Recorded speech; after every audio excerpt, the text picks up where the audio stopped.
ఇప్పుడు రాష్ట్రంలో ఎక్కువగా జరుగుతున్న చర్చ ఏదైనా ఉందంటే కనుక పవన్ కళ్యాణ్ గారి గురించి జనసేన గురించేనండి. అలాగే జనసేన ఎమ్మెల్యేల గురించి. ఎందుకనంటే కనుక పవన్ కళ్యాణ్ గారేమో అజ్ఞాతంలో ఉన్నట్టు, అసలు చాలా సైలెంట్ మోడ్లో అయితే ఉన్నారు ఏంటి అని అయితే చాలామంది మాట్లాడతారు. ఎందుకంటే ఏదైతే కొన్ని ఆంధ్రప్రదేశ్లో జరుగుతున్నాయో ఆ సంఘటనల మీద మాట్లాడకపోవడం, ఆయన చాలా సైలెంట్గా ఉండడం బట్టి చాలా రకాల వార్తలు ఏదో వస్తున్నాయి. ఇవన్నీ ఒక ఎత్తు అయితే కనుక ఎందుకురా జనసేన పార్టీలో ఇంచుమించుగా 23 మంది గెలిచినటువంటి సంఘటన మనం చూసాం. మరి ఒకవేళ ఎన్నికలు ఇప్పుడు వచ్చినా సరే, లేదా 2009లో వచ్చినా, 8లో వచ్చినా, 7లో వచ్చినా సరే, ఎన్నికలు ఎప్పుడు వచ్చినా సరే ఆ 23 మందిలో ఎంతమంది గెలుస్తారు, వాళ్ళ పరిపాలన విధానం ఎలా ఉంది, వాళ్ళలో గెలిచే వాళ్ళు ఎవరో, ఓడిపోయే వాళ్ళు ఎవరో అనేది మనం చెప్పబోతున్నాం. ఫస్ట్ అయితే లైక్ చేయండి. లైక్ చేస్తే ఈ ఇన్ఫర్మేషన్ మ్యాక్సిమం తెలిసిన తెలుగు రాష్ట్రాల్లో ఉన్న ప్రతి ఒక్కరికి తెలియాలి. దానికి బాధ్యతగా మీరు లైక్ చేయండి. లైక్ చేస్తే ఎక్కువ మందికి ఇన్ఫర్మేషన్ షేర్ అవుతుంది. కొత్తగా మన ఛానల్ చూస్తే పక్కాగా సబ్స్క్రైబ్ చేయండి. మరి ముఖ్యంగా మీ అమూల్యమైన అభిప్రాయాన్ని, మీకు తెలిసిన జనసేన ఎమ్మెల్యే గురించి ఖచ్చితంగా మీ అభిప్రాయాన్ని తెలియజేయండి. మర్చిపోదు, నాతో పాటు అందరూ చూస్తాం. ఏంటంటే ఒక్కసారి ఆ ఎమ్మెల్యేల పేర్లు చెప్తాను విందాం ఒకసారి. ఏంటంటే పిఠాపురం నుంచి పవన్ కళ్యాణ్ గారు డిప్యూటీ సీఎం, తర్వాత తెనాలి నుంచి నాదెండ్ల మనోహర్ గారు, అనకాపల్లి నుంచి కొనతాల రామకృష్ణ గారు, కాకినాడ రూరల్ పంతం నానాజీ గారు, నెల్లిమర్ల లోకం మాధవి గారు, భీమవరం పులపర్తి ఆంజనేయులు గారు, తాడేపల్లిగూడెం బొలిశెట్టి శ్రీనివాస్ గారు, నిడదవోలు కందుల దుర్గేష్ గారు, రాజానగరం బత్తుల బలరామకృష్ణ గారు, పెందుర్తి పంచకర్ల రమేష్ బాబు గారు, యలమంచిలి సుందరపు విజయ్ కుమార్ గారు, పి గన్నవరం గిడ్డి సత్యనారాయణ గారు, రాజోలు దేవ వరప్రసాద్ గారు, నరసాపురం బొమ్మిడి నాయకరి గారు, తర్వాత ఉంగుటూరు పచ్చమట్ల ధర్మరాజు గారు, పోలవరం చిర్రి బాలరాజు గారు, తిరుపతి ఆరణి శ్రీనివాసులు గారు, రైల్వే కోడూరు భాస్కర్ రావు గారు, అవనిగడ్డ మండలి బుద్ధప్రసాద్ గారు, పాలకొండ నిమ్మక జయకృష్ణ అనుకుంటా, విశాఖపట్నం దక్షిణం వంశీకృష్ణ యాదవ్ గారు, తర్వాత ఎంపీలు ఎవరంటే మచిలీపట్నం వల్లభనేని బాలశౌరి గారు, కాకినాడ ఉదయ్ గారు.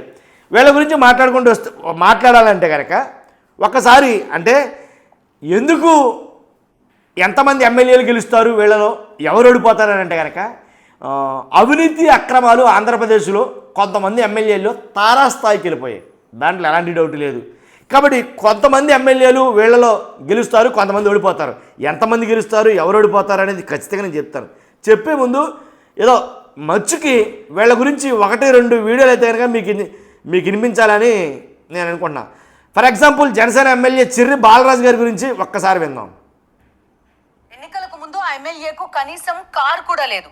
ఎన్నికల అఫిడవిట్ లో తనకు ఆస్తులే లేవని చూపించారు. నిరుపేదనని సింపతి కొట్టేశారు. కూటమి తరపున ఎమ్మెల్యేగా గెలుపొందారు. సీన్ కట్ చేస్తే 5 కోట్లు విలువ చేసే బంగ్లా, కార్లు, రాజభోగాలు ఓ నియంతలా మారి ప్రజల రక్తం పీలుస్తున్నారు ఆ ఎమ్మెల్యే. అందిన కాడికి దండుకుంటున్నారు. ఎమ్మెల్యే సంపాదన చూసి కూటమి నేతలే ముక్కును వేలేసుకుంటున్నారు. ఇంతకీ ఆ ఎమ్మెల్యే ఎవరు అనేగా లెట్స్ వాచ్.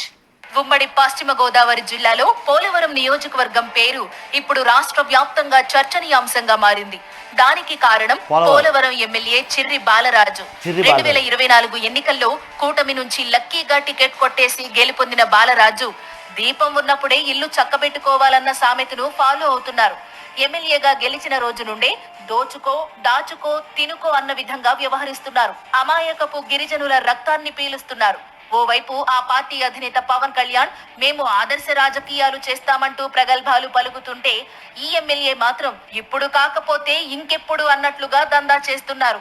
పోలవరం నియోజకవర్గంలో గిరిజనుల భూములు, ఇసుక, మట్టి, మద్యం ఇలా కాదేది అవినీతికి అనర్హం అన్న చందంగా చిర్రి బాలరాజు దోచేస్తున్నారు. అడిగిన వాటాకు ఒప్పుకోకపోతే అక్రమ కేసులతో భయపెట్టి నియంత పాలనకు తెరలేపారు. ఎమ్మెల్యే కాకముందు ఆయనకు కనీసం కారు కూడా లేదు. కానీ ఇప్పుడు ఏకంగా 4 కోట్లు పెట్టి భవంతిని నిర్మించారు. దాన్ని చూసి స్థానిక ప్రజలు ముక్కున వేలేసుకుంటున్నారు. ఇలాంటి వ్యక్తికి ఓట్లు వేసి గెలిపించుకున్నామా అని చర్చించుకుంటున్నారు. చిర్రి బాలరాజు ఆగడాలు రోజు రోజుకు శృతి మించిపోతున్నాయని కూటమి నేతలే బహిరంగంగా చెప్తున్నారు. అయినా ఇప్పటి వరకు ఆయనపై జనసేన అధిష్టానం ఎలాంటి చర్యలు తీసుకోకపోవడం గమనార్హం. ఎలా చెప్పుకుంటూ పోతే చాలా ఉంది, అది విషయం అయితే చాలా ఉంది. చెప్తాను కదా, ఎలాగంటే ఇసుక, మట్టి, మద్యం ఇలా అక్రమ కేసులు ఇలా 1 కాదు 2 కాదు అన్నింటిలోనూ అన్ని దాని మొత్తంగా మ్యాక్సిమంగా చిర్రి బాలరాజు గారు నాకు తెలిసి వెనకేసుకుంటున్నారు ఆయన. కాబట్టి అసలు ఇల్లు కారు లేదని అఫిడవిట్లు చూపించిన ఆయన 4-5 కోట్ల రూపాయలు పెట్టి బిల్డింగ్ కడతాను. బిల్డింగ్ మాత్రం సూపర్గా ఉంది, మన వాళ్ళకి అది ఎక్సలెంట్ బిల్డింగ్, నేను చూశాను ఎంత బాగుందండి, అంత బాగుంది బిల్డింగ్. తర్వాత అదే అఫిడవిట్లు మాత్రం నిరుపేదనని చూపించుకున్న మాట వాస్తవమే. ఇది ఒక ఎమ్మెల్యే చిర్రి బాలరాజు గారి గురించి జస్ట్ ఎగ్జాంపుల్ అంతే, మీకు ఎగ్జాంపుల్ తెలియజేద్దామనే ఉద్దేశంతోనే నేను అది వినిపించా. ఇంకొకరి గురించి చెప్దాం. మేజీ కవర్ తో మీ మాతృత్వ కలలను సాకారం చేసుకోండి.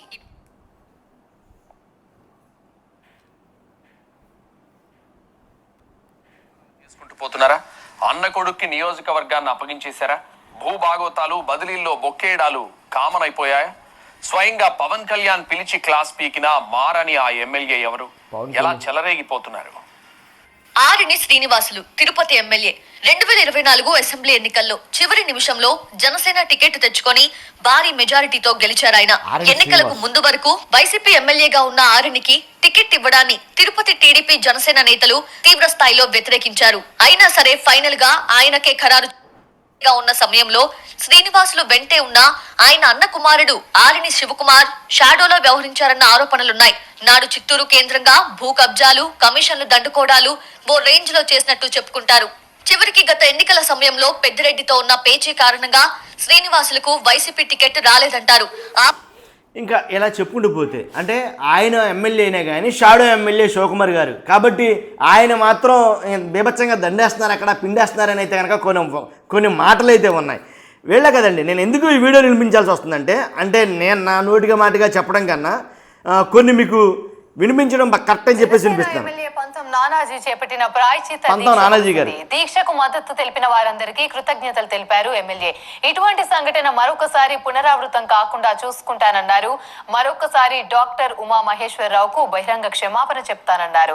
తాను చిన్న తప్పు చేయడం వల్ల ఈ దీక్ష చేపట్టాల్సి వచ్చిందని తెలిపారు. పవన్ కళ్యాణ్ కు చెడ్డ పేరు తేకూడదనే భావనతో ఈ దీక్ష చేశానన్నారు ఎమ్మెల్యే పంతం నానాజీ. బుధుమిత్రుడి ఓ రకంగా కాదు,